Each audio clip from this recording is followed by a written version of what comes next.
하나의 기쁨으로 1000개의 아픔을 이겨내고 계속해서 읽겠습니다.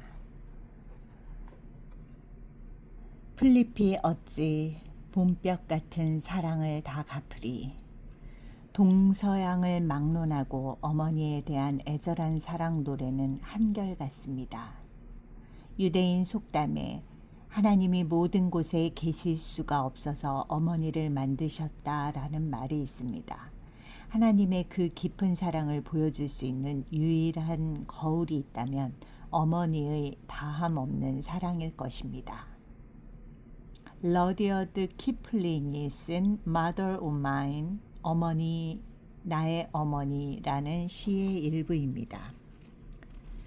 내가 가장 높은 언덕에서 처형당한다 해도 여전히 나를 따라올 사랑이 누구의 것인지 나는 압니다. 어머니, 나의 어머니. 내가 가장 깊은 바다에 빠져 죽는다 해도 나를 향해 흘릴 눈물이 누구의 것인지 나는 압니다. 어머니, 나의 어머니. 내 몸과 영혼이 저주받는다 해도 나를 위해 기도하며 회복시킬 분이 누구의 것인지 나는 압니다. 어머니, 나의 어머니. 세상 모든 사람이 나를 향해 손가락질 할 때 묵묵하게 나를 품어주는 사람이 어머니라는 존재입니다. 세상의 어떤 꽃보다도 아름다운 것이 어머니의 사랑이며 귀에 들리는 그 어떤 감미로운 음악보다 마음을 평온하게 하는 것이 어머니의 음성입니다. 하나님이 주신 10계명 가운데 인간관계의 첫 계명이 네 부모를 공경하라는 말씀입니다. 부모님의 소중함을 강조하면서 우리가 아버지와 어머니를 공경하면 땅에서 잘 되고 장수할 것이라고 약속합니다. 10계명에서 하나님이 무엇을 약속하시는 계명은 이것이 유일합니다. 하나님이 이렇게까지 부모 공경을 강조하시는 이유가 무엇일까요? 부모에 대한 자세가 눈에 보이지 않는 하나님을 경외하는 증거이기 때문입니다. 또한 중요한 줄 알지만 그만큼 지키기 어렵기 때문이기도 합니다. 부모와 좋은 관계를 유지하는 자녀들은 건강한 인격체로 자라납니다. 그 자녀의 후손들도 부모의 모습을 보면서 따라가게 됩니다. 저의 어머니는 아름다운 5월에 주님의 품 안에 안기셨습니다. 힘겹게 호흡하는 어머니의 품에 머리를 묻고 안타까운 마음으로 어머니를 불렀습니다.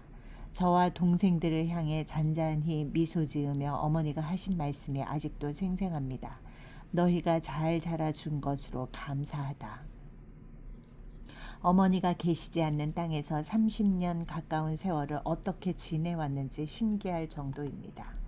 중국 당나라 시인 맹교는 유자음이란 시에서 누가 어린 풀잎 같은 마음으로 봄볕 같은 사랑을 다 갚으랴라고 어머니의 지극한 사랑을 노래했습니다. 아직 부모님이 우리 곁에 계시다면 오늘 당장 사랑을 고백해 보시기 바랍니다. 부모님이 멀리 떨어져 계시다면 기도할 뿐 아니라 자주 연락을 드려 사랑과 감사를 고백하기를 바랍니다. 부모님이 세상에 계시지 않다면 우리 곁에는 많은 영적인 부모님이 계십니다. 부모님에게 보장되지 않는 시간이 있다면 그것은 내일이라는 시간일 것입니다. 부모님을 공경하며 최선을 다해 섬기는 것만큼 우리 자신이 자녀들에게 좋은 부모가 되는 것도 중요합니다. 나의 언어와 자세, 그리고 삶의 모든 부분이 예수님을 보여주는 거울입니다. 언젠가 우리 자녀들이 우리를 떠올리며 이렇게 말할 수 있다면 가장 영예로운 삶이 될 것입니다. 부모님을 통해 하나님의 사랑을 알게 되었습니다.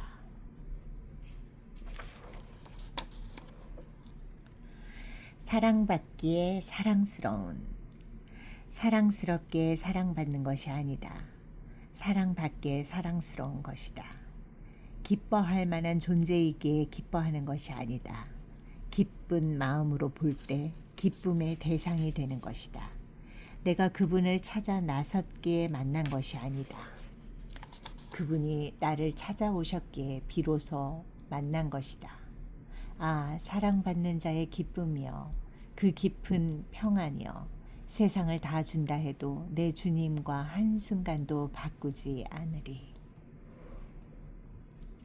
슬픔에 에워싸인 세상에서 울고 있는 아이들의 모습은 우리를 슬프게 한다.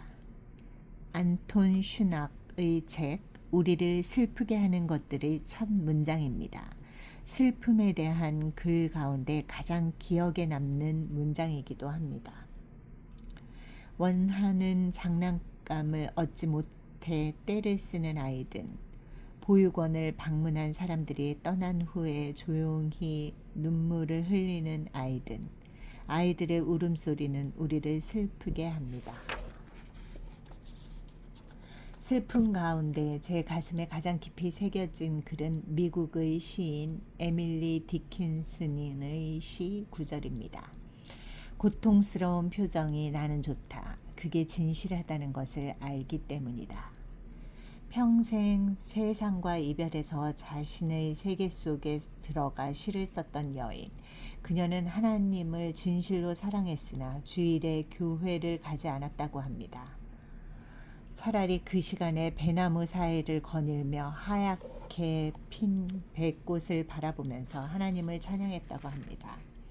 그녀는 짧은 인생을 살며 1800편이라는 엄청난 시를 제목도 붙이지 않고 썼지만 모두 혼자 간직했을 뿐 10편 정도만 발표했습니다.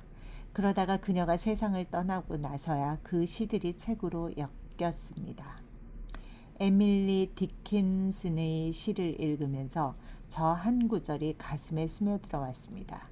그냥 새겨졌다고 할 것이 아니라 시가 걸어서 제 속으로 들어와 자리를 펼치고 영영 떠나가지 않았다고 말해야 할 것입니다.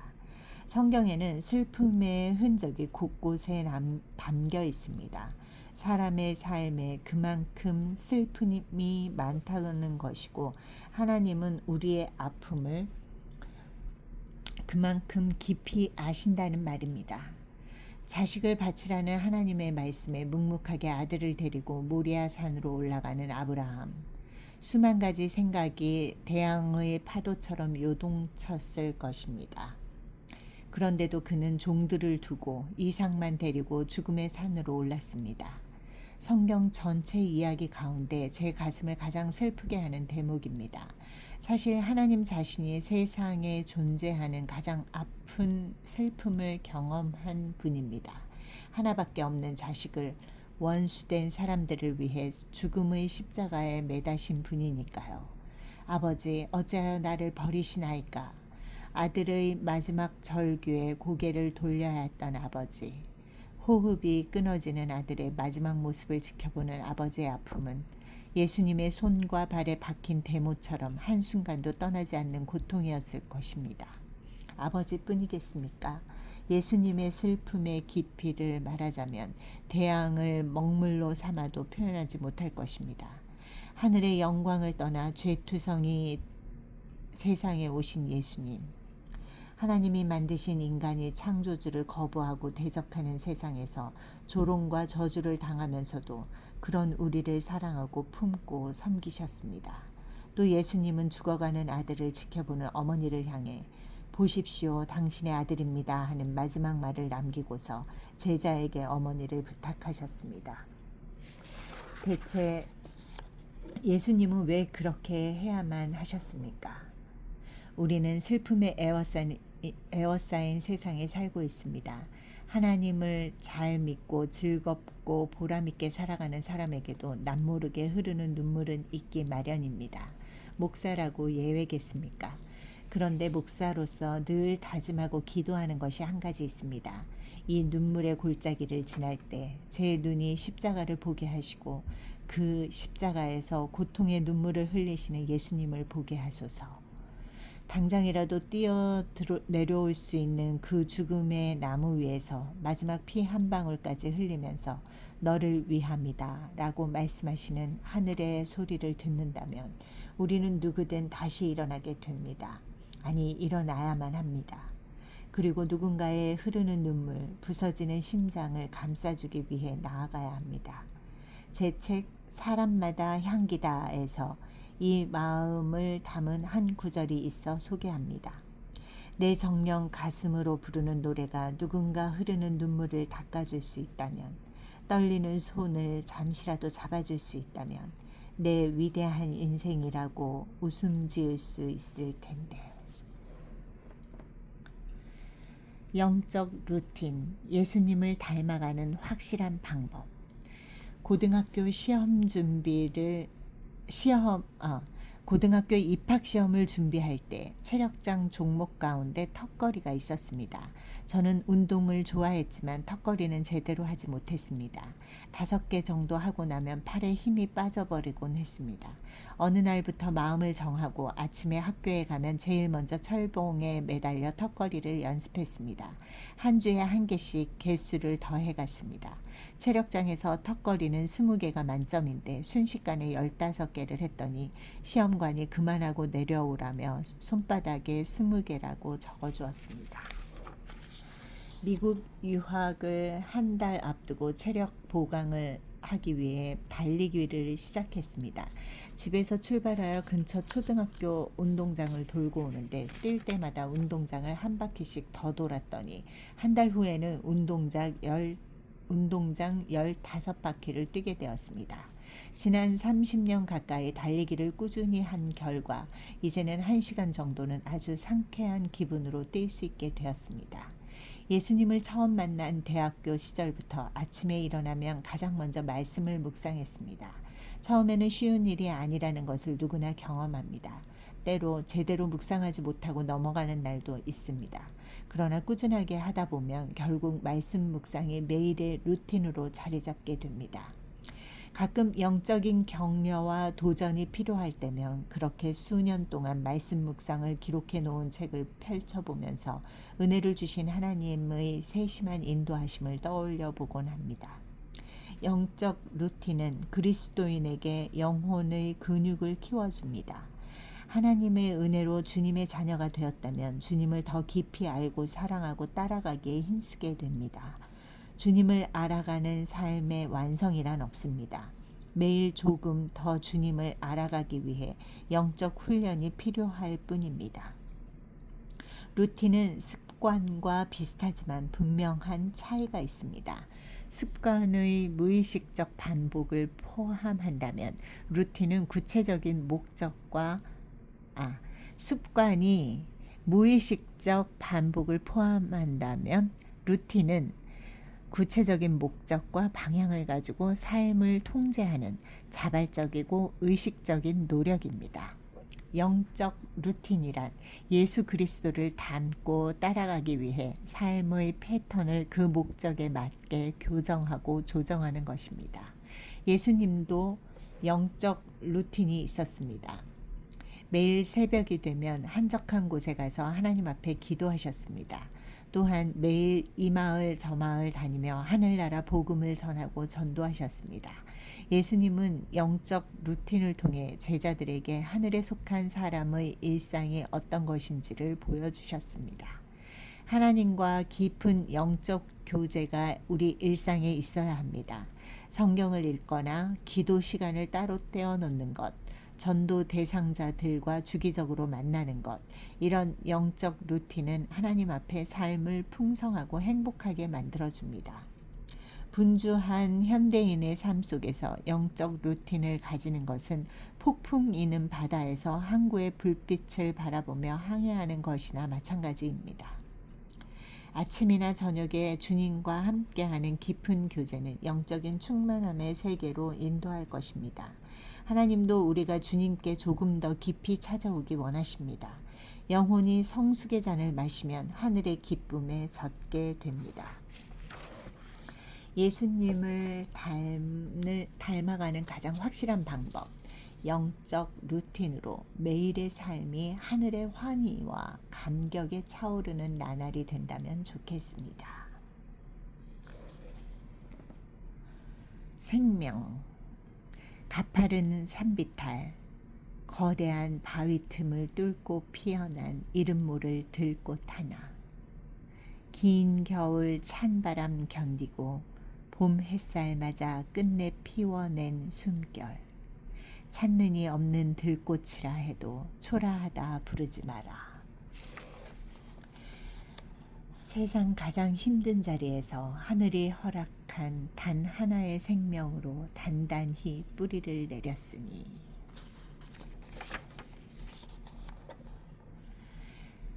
하나의 기쁨으로 1000개의 아픔을 이겨내고 새해를 맞이하여 하나의 기쁨으로 1000개의 아픔을 이겨내고 라는 제목의 글을 써서 새해 인사말을 대신하곤 했습니다. 한 분이 이 인사말에 답을 보내왔습니다.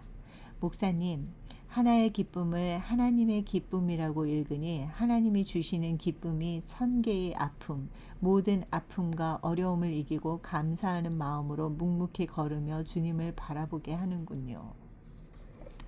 하나의 기쁨을 하나님의 기쁨으로 읽었다는 그 한마디가 오랫동안 제 가슴 속에 남았습니다.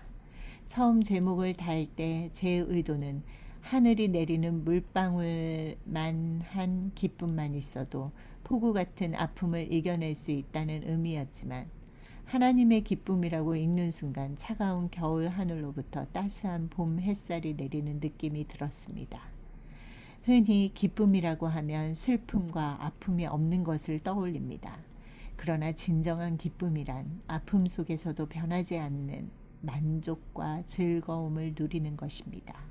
온실 속에 피어난 꽃도 아름답지만 광야의 억센 바람을 맞으며 피어나는 한 송이 꽃은 경이롭습니다. 내 인생에 어떤 상황이 펼쳐진다 해도 주님 주시는 기쁨의 한 자락이라도 가슴에 새긴다면 모든 역경을 이겨내고 여유 있는 미소를 지으며 나아가는 삶이 될 것입니다. 언젠가 한 목사님과 대화하는데 그분이 항상 기뻐하라는 성경 말씀에서 항상이라는 말이 너무 부담스럽게 다가온다고 고백했습니다. 사람이란 감정과 환경의 영향을 받을 수밖에 없는 연약한 존재인데 어떻게 항상 기뻐할 수 있느냐는 것이었습니다. 그렇습니다. 마른 낙엽처럼 부서지기 쉬운 존재가 인간이라는 것을 누구보다 주님이 잘 알고 계십니다. 그러나 주님이 말씀하시는 항상이라는 말을 신자의 의무나 책임으로 읽을 것이 아니라 하나님과의 관계에서 한번 생각해 보면 어떨까요? 어떤 상황 속에도 하나님이 우리의 아버지가 되시고 가장 어려운 순간에도 내 손을 여전히 붙들고 계시는 하나님을 잠잠히 바라본다면 상황을 뛰어넘는 남모를 힘이 생길 것입니다. 아무리 이겨내자 다짐한다 해도 우리 앞에 찾아오는 아픔과 슬픔의 소낙비를 피할 수는 없습니다. 그러나 소나기와 비바람이 몰아치고 홍수 같은 상황이 닥치더라도 여전히 우리를 지키시는 주님을 바라보고 그분의 손을 잡는다면 우리는 하늘을 바라보며 환한 미소를 지을 수 있습니다. 아침에 눈을 뜰 때면 나를 향해 이렇게 말해 보십시오. 세상에 존재하는 가장 찬란한 오늘이라는 선물을 받았으니 어떤 상황이 펼쳐져도 주님과 함께 모든 일을 기쁨으로 감당해 보자. 예배하기 위해 교회에 들어설 때면 속삭여 보시기 바랍니다. 오늘은 주님의 손을 잡고 지상에서 경험하는 최고로 기쁜 예배를 드리자. 직장을 향해 나설 때나 사람들을 만날 때도 이렇게 기도해 보십시오. 내 속에 잔잔히 흐르는 기쁨이 넘쳐서 다른 사람들에게도 흘려보내는 축복의 삶이 되게 하소서. 매일 수많은 어려움과 아픔이 찾아와도 다시금 주님 바라보기를 바랍니다. 주님이 주시는 하나의 기쁨으로 1000가지 아픔을 이겨내는 삶으로 매 순간 여유 있는 미소를 지으며 한 걸음씩 나아가기 바랍니다.